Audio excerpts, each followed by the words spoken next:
Hello and welcome to Inspiration IAS, a well-defined platform for learning various general study topics for UPSC and state PCS examinations.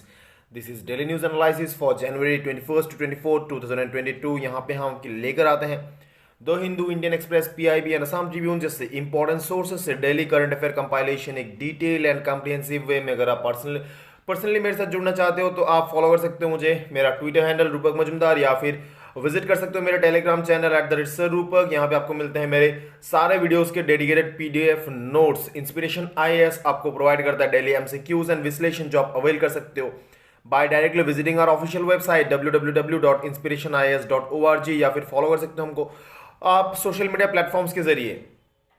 Inspiration IAS आपको provide करता है foundation course for UPSC as well as state PCS in both online as well as offline mode, and आपको मिल जाते हैं along with the foundation course आप avail कर सकते हो satellite courses and of course political science, geography, zoology, anthropology, history, sociology से important जो ऑप्शनल पेपर्स है आप अवेल कर सकते हो। डिटेल जानने के लिए आप दिए गए फोन नंबर पे कर सकते हो कॉन्टैक्ट। नाउ सबसे पहला न्यूज जो है डिस्ट्रिक्ट गुड गवर्नेंस इंडेक्स। देखिए यहाँ पे इंडिया ने लॉन्च किया है गवर्नमेंट ऑफ इंडिया द्वारा। बेसिकली अगर मैं कहूँ तो यूनियन मिनिस्ट्री ऑफ होम जो है इनके द्वारा लॉन्च किया गया है। अब पहला ऐसा dedicated district governance index for 20 districts of Jammu and Kashmir. अब देखिए डिस्ट्रिक्ट जो गुड गवर्नेंस इंडेक्स है वो यूनियन के द्वारा एक लॉन्च किया जाता है, आपको डेफिनेटली पता होगा। बट देन यहाँ पे हुआ क्या है, एक dedicated good governance index launch किया गया है for Jammu and Kashmir particularly, and उनमें जो 20 डिस्ट्रिक्ट्स है इसमें रैंकिंग के हिसाब से टॉप 5 डिस्ट्रिक्ट्स बताया जा रहा है। जम्मू, दोडा, सांबा, पुलवामा एंड श्रीनगर, ये जो 5 डिस्ट्रिक्ट है ये टॉप रैंक पर रहे हैं। अब देखिए इस इंडेक्स के बारे में अगर मैं आपको बताऊं, देखिए इसको प्रिपेयर करता है department of administrative reform and public grievances, जो DARPG डिपार्टमेंट है आपका, इन एसोसिएशन और इन पार्टनरशिप विद आप कह सकते हो जो यूटीज एडमिनिस्ट्रेशन यानी कि जम्मू एंड कश्मीर का जो एडमिनिस्ट्रेशन है उनके साथ कोलैबोरेशन में इस इंडेक्स को प्रिपेयर किया गया था। एंड करीब यहाँ पे 10 अलग अलग सेक्टर्स में 58 इंडिकेटर्स को इंक्लूड किए जाते हैं। आप देख सकते हो यहाँ पे, आप पोस्ट कर सकते हैं इन सेक्टर्स का नाम, आप वीडियो को पोस्ट करके आप इन सेक्टर्स का नाम यहाँ पे आप देख सकते हो। Agriculture and allied sector, commerce industry, human resource development, public health, public infrastructure, economic governance, social welfare, judiciary, environment, citizen centric governance, इन सारे इंडिसेस को मिलाकर ये एक ओवरऑल इन सारे इंडिकेटर्स को मिलाकर ये ओवरऑल इंडेक्स बनाया जाता है, इंडेक्स को किया जाता है प्रिपेयर। हाईलाइट जो यहाँ पे देखिए अगेन आप नोट कर सकते हो जो मेजर पॉइंट है पीआईबी से इनको मैंने लिया हुआ है। आप वीडियो को पोस्ट करके इनके बारे में आप थोड़ा सा एक बार रिव्यू देख सकते हो, या फिर आप इनको चाहो तो लिख के रख सकते हो। एग्रीकल्चर एलाइड सेक्टर में बात कर रहे हैं कि यूनिवर्सल कवरेज जो है इस थ्रू किसान क्रेडिट कार्ड स्कीम जो है इसके जरिए अचीव किया गया है यूनिवर्सल कवरेज। यहाँ पे soil health card scheme and animal vaccination, ये जो है ये काफ़ी सक्सेसफुल रहे हैं। कॉमर्स एंड इंडस्ट्री के बारे में बात करें तो जीएसटी रजिस्ट्रेशन में काफ़ी इंप्रूवमेंट देखने को मिला है। एमएसएमई जो है इनको रजिस्टर किया गया है in huge numbers. Credit provide किया गया है जो handicraft and self help group या सेल्फ एम्प्लॉयमेंट्स जो होते हैं इनको प्रोवाइड किया गया है क्रेडिट। जहाँ तक बात है एचआरडी के बारे में तो ह्यूमन रिसोर्स डेवलपमेंट के बारे में, तो percentage of school with drinking water, separate toilet यानी कि मेल एंड फीमेल का जो सेपरेट टॉयलेट है, इलेक्ट्रिसिटी फैसिलिटीज़ जो है इनमें भी इजाफा देखने को मिला है। पब्लिक हेल्थ सेक्टर के बारे में बात करें तो फुल इम्यूनाइजेशन एक मेजर सक्सेस रहा है जो हाईलाइट कर रहा है गवर्नमेंट। परसेंटेज ऑफ पीएचसीज या सब सेंटर्स जो है इनका भी नंबर में काफ़ी ज़्यादा इंप्रूवमेंट देखने को मिला है। पब्लिक इंफ्रास्ट्रक्चर के बारे में बात करें तो हाउसिंग फॉर ऑल स्कीम जो है मोर देन 50% सैंक्शन हाउस जो है ऑलरेडी ग्रांट किया गया है 12 डिस्ट्रिक्ट्स में। अब सोशल वेलफेयर के बारे में 80% Aadhaar seeding of ration card represents a major milestone. अब देखिए ये सारे जो हाईलाइट्स है आप एक एक करके आप सिंपल लैंग्वेज में दिया हुआ है, पीआईबी से लिया गया है, आप इसको कर सकते हो। जो 10 अलग अलग इंडिकेटर्स है इनको आप कर सकते हो, नोट करके रख सकते हो।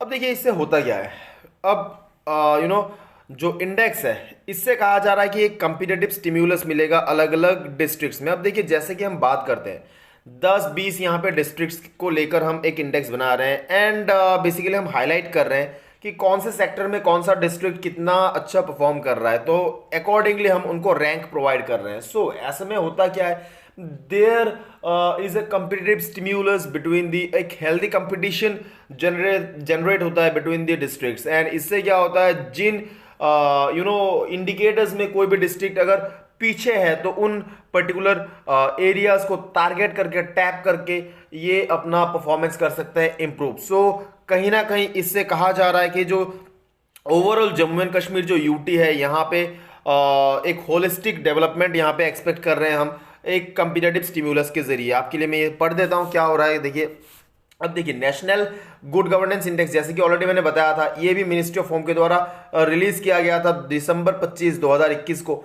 The Good Governance Index had indicated that Jammu and Kashmir had registered an increase of 3.7% good governance indicator। अब देखिए, जो नेशनल लेवल पे आपका इंडेक्स रिलीज होता है उसके हिसाब से 3.7% इजाफा देखा गया था गुड गवर्नेंस इंडिकेटर में when it comes to Jammu and Kashmir over the 2019 to 21 period। Strong performance were witnessed in commerce and industry, agriculture, allied sector, public infrastructure, judiciary, public safety।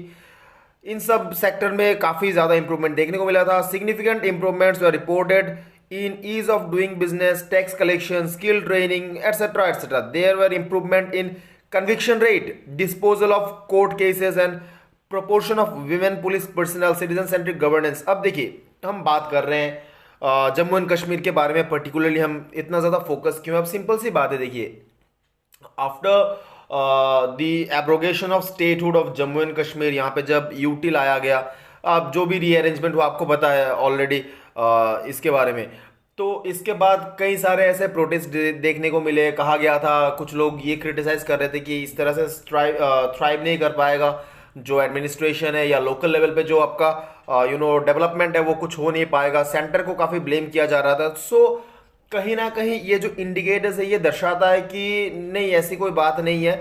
Central government का जो अभी तक यहाँ पे इन्वॉल्वमेंट रहा है हर sector में, अगर एक होलिस्टिक मैनर में देखा जाए, आप एग्रीकल्चर के बारे में बात करें, आप एम्प्लॉयमेंट के बारे में, ईज ऑफ डूइंग बिजनेस, यहाँ पर टैक्स कलेक्शन बढ़ते हुए देखा गया है, स्किल ट्रेनिंग प्रोवाइड की जा रही है, जो भी यूथ्स है इनको एक डायरेक्शन देने की कोशिश की जा रही है।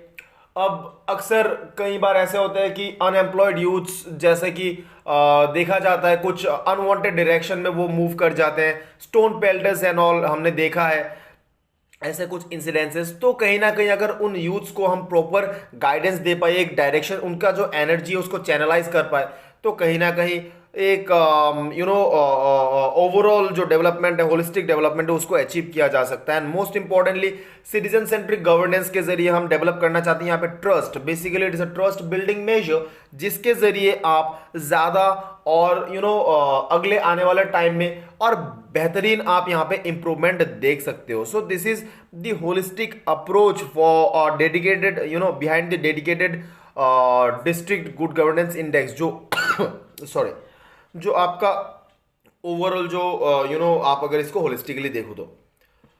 नेक्स्ट जो है नेपच्यून स्ट्राइक 22 रिसेंटली न्यूज में था।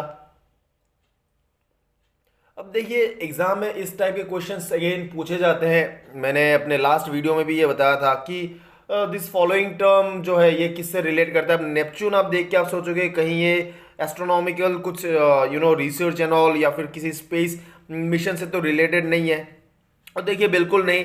नेपच्यून स्ट्राइक 22 जो है ये बेसिकली एक एक्सरसाइज है जो नेटो के द्वारा कंडक्ट किया जाता है। तो it is design to demonstrate NATO's ability to integrate the high end maritime strike capabilities of an aircraft carrier strike group to support deterrence and defence of the alliance.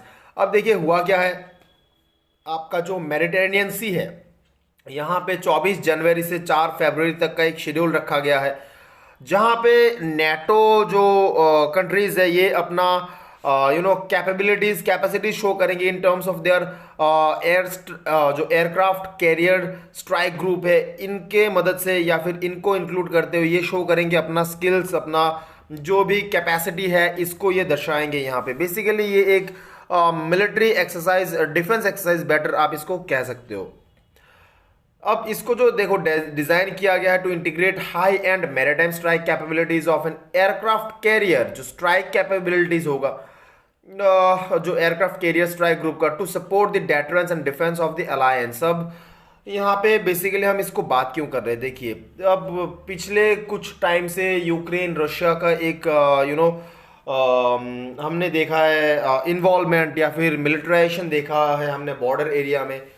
अब कहीं ना कहीं इस टाइम पे हालांकि देखिए जो रशिया है उनको भी इनवाइट किया गया था मेडिटेरेनियन सी में अपना ड्रिल कंडक्ट करने के लिए, बट देन रिसेंट टाइम पे जो ये नेटो कंट्रीज का जो ये ड्रिल है ये सिग्निफिकेंट रहेगा अपने आप में, बिकॉज कहीं ना कहीं जो आपके रशिया का जो मिलिट्राइजेशन अभी देखने को मिल रहा है यूक्रेन बॉर्डर में, तो कहीं ना कहीं उसको एक चैलेंज देते हुए हम इस एक्सरसाइज को अगर हम उस हिसाब से परसीव करें तो देखा जा सकता है कि यहाँ पे नेटो कंट्रीज जो है वो अपना पावर डेमोन्स्ट्रेट करने की कोशिश जरूर करेंगे। So this is Neptune strike 22। उतना ज्यादा आपको डिटेल में जाना नहीं है, आप बस याद रखिएगा it's a NATO exercise.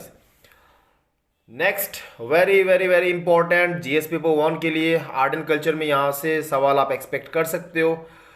Statue of equality जो है आपने इसके बारे में डेफिनेटली पढ़ा होगा, जो श्री रामानुज आचार्य जी है इनका स्टैचू एक बिल्ड किया जा रहा है हैदराबाद में।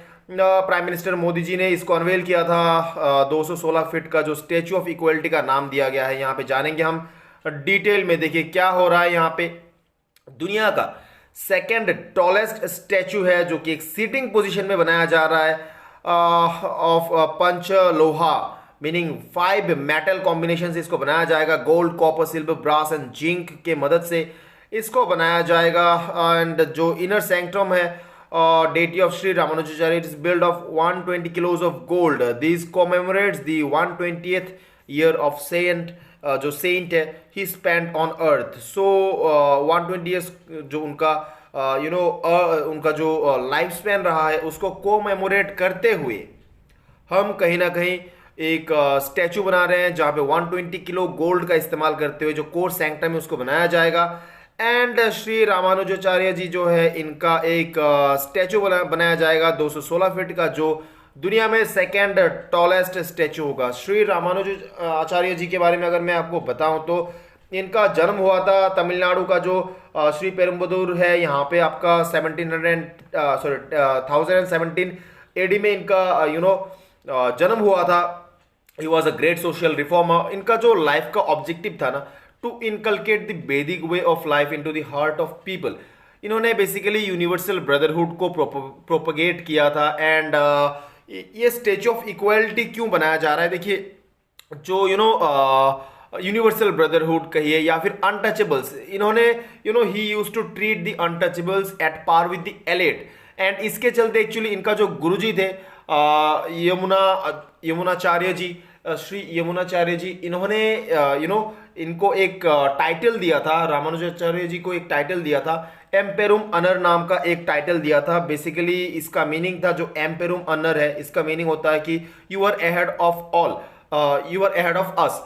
तो इसका एक टाइटल भी, एक कोवेटेड एक टाइटल भी इनको मिला था, इनके गुरुजी के द्वारा दिया गया था। सो बेसिकली इन्होंने यूनिवर्सल ब्रदरहुड को प्रमोट करने के लिए एंड पर्टिकुलरली जो आपके डाउन ट्रोडेंट्स है, स्पेसिफिकली कहूँ तो जो अनटचेबल्स है, उनके लिए काफी इन्होंने काम किया था। भक्ति मूवमेंट के जरिए इन्होंने अपना जो टीचिंग्स है या जो फिलोसफी है उसको स्प्रेड करने की कोशिश की।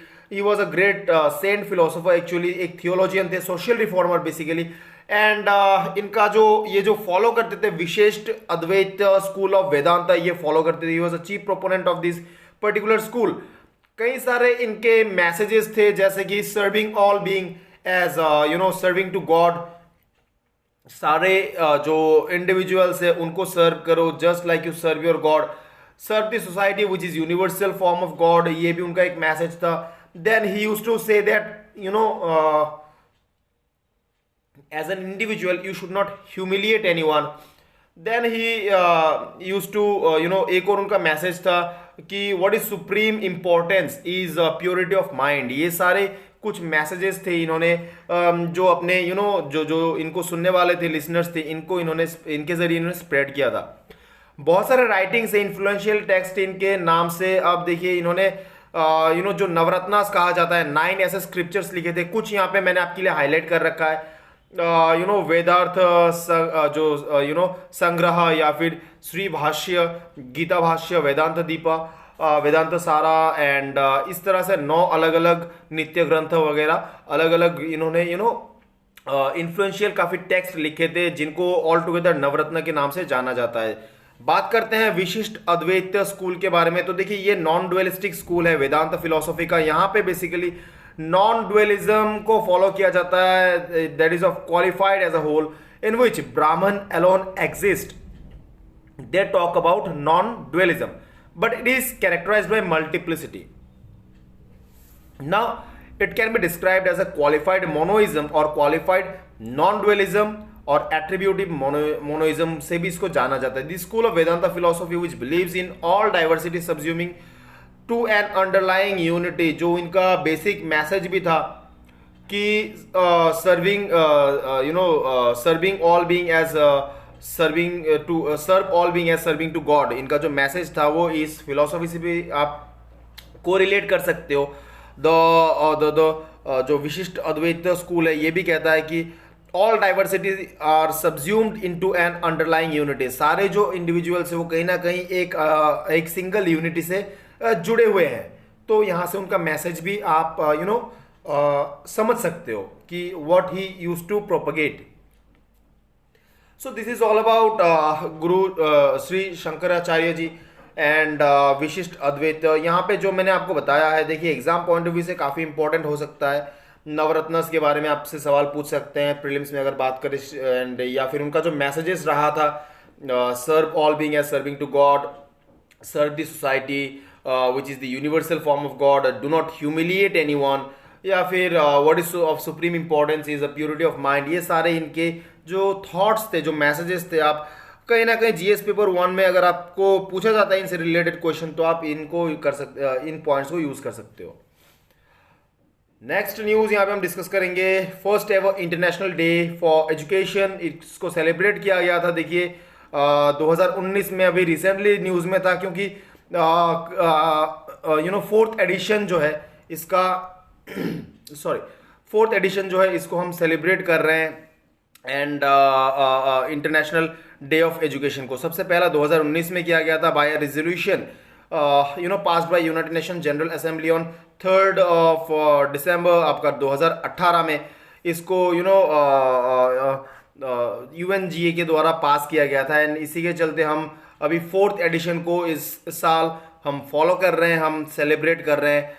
The theme for the 4th edition, इसको क्या रखा गया है, changing course transforming education with respect to the current scenario. जो थीम है काफ़ी मिलता जुलता थीम रखा गया है, क्योंकि हम एक डिजिटल एजुकेशन या डिजिटाइजेशन की तरफ मूव कर रहे हैं, जहाँ पे ऑनलाइन एजुकेशन पे काफ़ी ज़्यादा फोकस किया जा रहा है। पेंडेमिक का सिचुएशन है, तो जो कहीं ना कहीं एजुकेशन का जो कोर्स है ये चेंज हो रहा है, एंड अकॉर्डिंगली एजुकेशन जो सिस्टम है, ओवरऑल इकोसिस्टम, उसको भी किया जा रहा है transform. So that is the theme for 4th addition.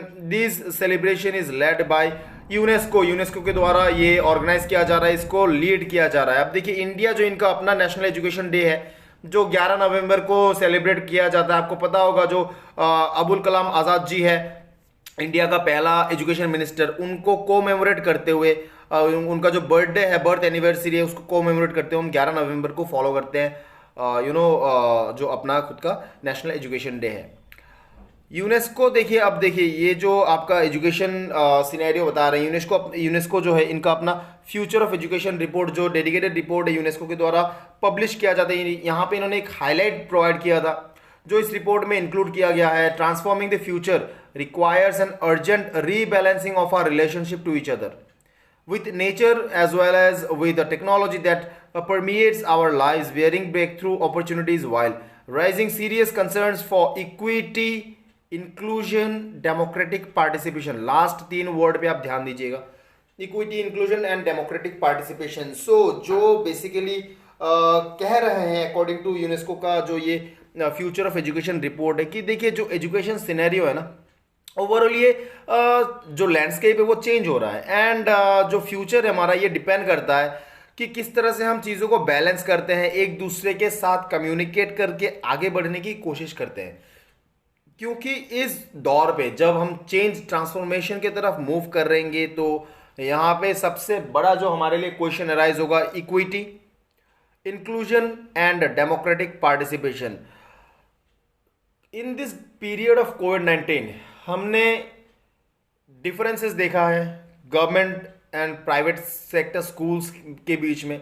हमने देखा है जो आउटरीच है in terms of the digital mode of education, digital mode of जो लर्निंग है, हमने एक डिवाइड, एक बैरियर यहाँ पे फेस किया है। मैं सिर्फ इंडिया के बारे में यहाँ पे बात कर रहा हूँ, दुनिया भर में कंडीशन और भी ज़्यादा खराब रहे हैं इस पर्टिकुलर दौर में, कोविड-19 के दौर में, जो 2020 से अभी तक का जो हमारा जर्नी रहा है इस पैंडेमिक के दौरान। कहीं ना कहीं जो यूनेस्को का रिपोर्ट है, फ्यूचर ऑफ एजुकेशन रिपोर्ट, ये हाईलाइट करता है इन चेंजिंग सिनेरियोज को, and it ask to address the concerns related to equity, inclusion and democratic participation. Significance क्या है? अब देखिए, इस साल का जो education international day of education होगा, it will be platform to showcase the most important transformation that have to be nurtured to realize everyone's fundamental right to education।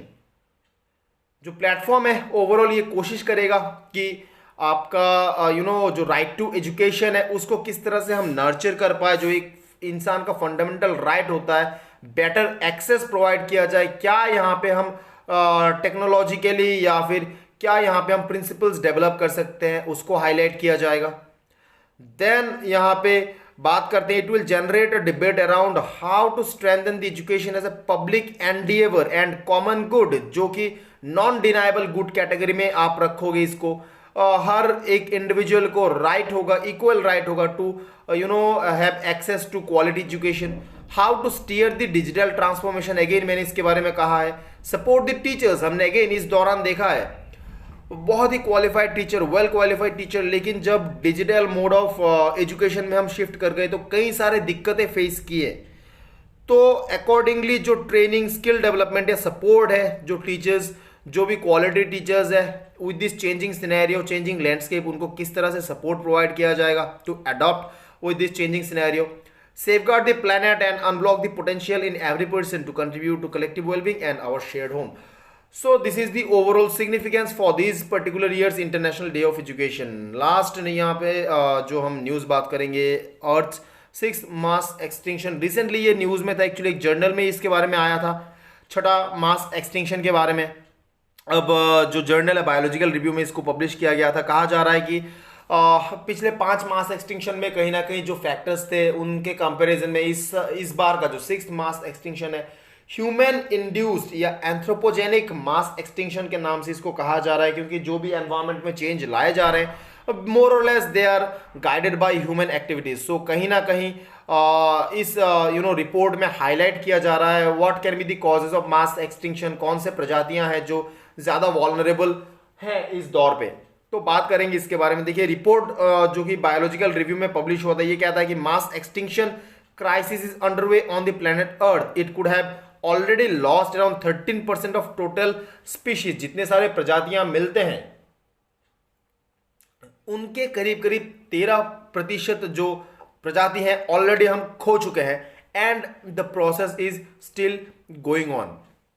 अब देखिए पेपर जो है ये क्या कहता है, humans are the only species able to manipulate earth on a grand scale and they have allowed the current crisis to happen। कहीं ना कहीं जो करंट 6 मास एक्सटिंक्शन के बारे में हम अभी बात कर रहे हैं या डिबेट जो है, ये कहीं ना कहीं ह्यूमन इंड्यूस्ड है, इंसानों के द्वारा इसको इंड्यूस किया गया है। And given the cerebral capacity of human being, the kind of development which we have undergone over the period of time during human evolution, जो कैपेसिटी हमने एक्यूमुलेट किया है to manipulate the earth for our desires, our need, इसके चलते ही जो current crisis है ये arise हुआ है। अब देखिए, ये कोई नया डिबेट नहीं है। 2014 में आपको मैं ये हाईलाइट करके दिखाना चाहता हूं। देखिए 2014 में बिल गेट्स के द्वारा एक ट्वीट आया था।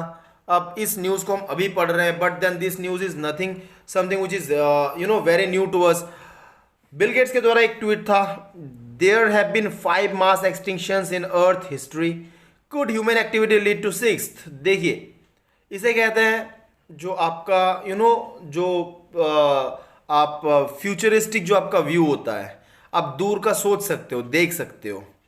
तो ये जो न्यूज़ है, and in fact Bill Gates is not the only person, कई सारे एनवायरमेंटल एक्टिविस्ट है, कई सारे ऑर्गेनाइजेशंस है यूएन यूएन के अंडर में, या फिर आपके जो एनवायरमेंट जो सेंट्रिक जो एनजीओज काम करते हैं, इनके द्वारा इसको हाईलाइट किया गया था time and again.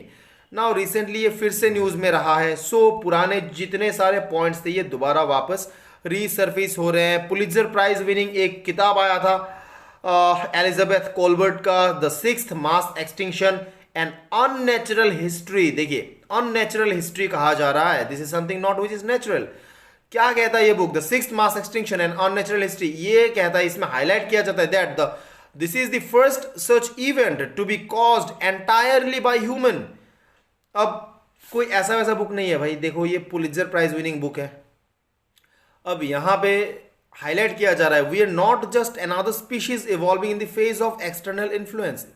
In contrast, we are the only species that has conscious choice regarding our future, that of earth's biodiversity। क्या कह रहे हैं, देखिए हम अकेला स्पीशीज नहीं है जो इवॉल्व हो रहे हैं, हमारे साथ और भी कई सारे प्रजातियां हैं इस दुनिया में, लेकिन अनफॉर्चुनेटली हम ही वो प्रजाति है जो मास एक्सटिंक्शन के तरफ बढ़ा रहे अपने प्लैनेट को। एंड काफ़ी पैराडॉक्स आप कहोगे, हम ही वो प्रजाति है जिनमें कॉन्शियस चॉइस का जो डेवलपमेंट है वो हुआ है। अपने फ्यूचर को हम चूज कर सकते हैं, उस डेवलपमेंट को हमने अचीव किया है, लेकिन हमारा जो डायरेक्शन है वो कहीं ना कहीं गलत डायरेक्शन में हम मूव कर रहे हैं। So this was the highlight of this particular book. Must read book है, मैं चाहूंगा आप इसको एक बार जरूर स्टडी कीजिए। कई सारे इंपॉर्टेंट एस्पेक्ट्स दिए हुए हैं, पर्टिकुलरली अगर आप एनवायरमेंट सेंट्रिक आपका सोच है तो आप इस किताब को पढ़ के डेफिनेटली एंजॉय करोगे। ऑलरेडी 5 मास एक्सटिंक्शन के बारे में मैंने बताया है, ऑर्डोविशियन सिल्यूरियन एक्सटिंक्शन हुआ था, आप वीडियो को पोस्ट करके इनके बारे में पढ़ सकते हो। Late Devonian extinction, Permian Triassic extinction हुआ था, Triassic Jurassic extinction, the great reptilian extinction के नाम से इसको जाना जाता है, क्रिटेशियस एक्सटिंक्शन हुआ था, and now the Holocene extinction जो है, जो कि 11,000 साल पहले करीब करीब स्टार्ट हुआ था। इस दौर पे बेसिकली जो कहा जा रहा है, जो मोलास्क है, जो जैसे कि आपका स्नेल हो गया, स्लग्स हो गए, ये जो सेकेंड लार्जेस्ट फाइलम है इनफैक्ट आर्थ्रोपोडा के बाद, ये सबसे ज्यादा सफर कर रहे हैं when it comes to the rate of extinction as compare to birds and mammals. Invertebrate के बारे में बात करें तो देखिए 95% प्रजातियां जो नॉन प्रजाति हैं एनिमल का, उनमें से 95% इन्वर्टिब्रेट है। एंड जो कहीं ना कहीं इन्वर्टिब्रेट है, इनको हमारे बायोडाइवर्सिटी कंजर्वेशन स्ट्रेटजी में, जब भी देखिए हम कंजर्वेशन कहते हैं, हम टाइगर, एलिफेंट, लायन एटसेट्रा इनके बारे में बात करते हैं, but then very less focus जो है ये प्रोवाइड किया जाता है इनवर्टिब्रेट्स, जो हमारे जो एनिमल प्रजातियां हैं इनका 95% कवर करता है। एंड 6 मास एक्सटिंक्शन में कहा जा रहा है, देखिए, और ये मैं नहीं कह रहा हूं, ये आपका IUCN कह रहा है, जो मोलास्का है, जो सॉफ्ट बॉडीड एनिमल्स, जो स्नेल्स वगैरह, स्लग्स होते हैं, आप इनको डेफिनेटली, अगर आप बायोलॉजी बैकग्राउंड से नहीं हो फिर भी आप देख के आइडेंटिफाई कर सकते हो मैं किसके बारे में बात कर रहा हूं। तो ये जो है ये सबसे ज्यादा वॉल्नरेबल है। According to the team since 1500 around 1.5 lakh से आपका 2,60,000 of all non species have gone extinction. अब काफ़ी ह्यूज नंबर है, ये डेटा जो है, नंबर आपको याद नहीं रखना है, आप स्केल याद रखिए, काफ़ी सिग्निफिकेंट स्केल है। But in IUCN list only 882 species are listed as extinct. Obvious सी बात है, आप IUCN का लिस्ट देखोगे तो जो ग्राउंड लेवल है उससे आपको डिफरेंस देखने को मिलेगा। So this is all about the 6 mass extinction strategy. क्या होनी चाहिए, क्या अप्रोच होना चाहिए, ओपन डिबेट में रखता हूं, अगर आप चाहते हो तो आप कमेंट सेक्शन में इसको लेकर डिस्कशन कर सकते हो। So this is all about this video, thank you very much, and of course thanks a lot.